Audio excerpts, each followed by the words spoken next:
What happens when you try to leave quietly but end up in a showdown with your in-laws? Genesis chapter 31 chronicles Jacob's dramatic departure from his father-in-law Laban's household. Jacob notices growing hostility from Laban and his sons, who resent Jacob's growing wealth.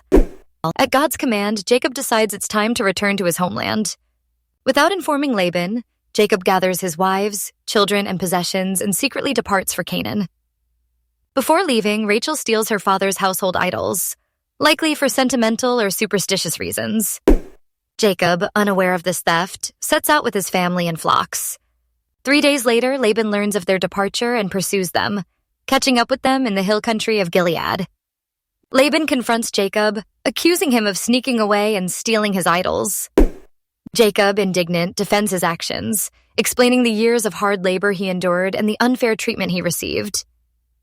As for the idols, Jacob confidently declares that anyone found with them should be put to death, not knowing Rachel is the culprit. Laban searches the camp but fails to find the idols. Rachel cleverly hides them in her camel's saddle and sits on them, claiming she cannot rise due to her monthly period.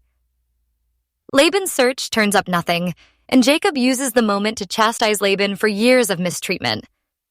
Finally, the two men come to a truce. They build a stone pillar as a boundary marker and swear an oath not to harm each other.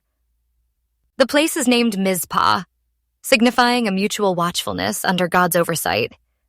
After a final meal together, Laban blesses his daughters and grandchildren, and the two parties go their separate ways. Genesis chapter 31 is a turning point in Jacob's story, highlighting God's faithfulness and protection as Jacob transitions from Laban's authority to forging his own path. The chapter underscores themes of trust, divine justice, and the importance of leaving behind old allegiances to embrace God's promises.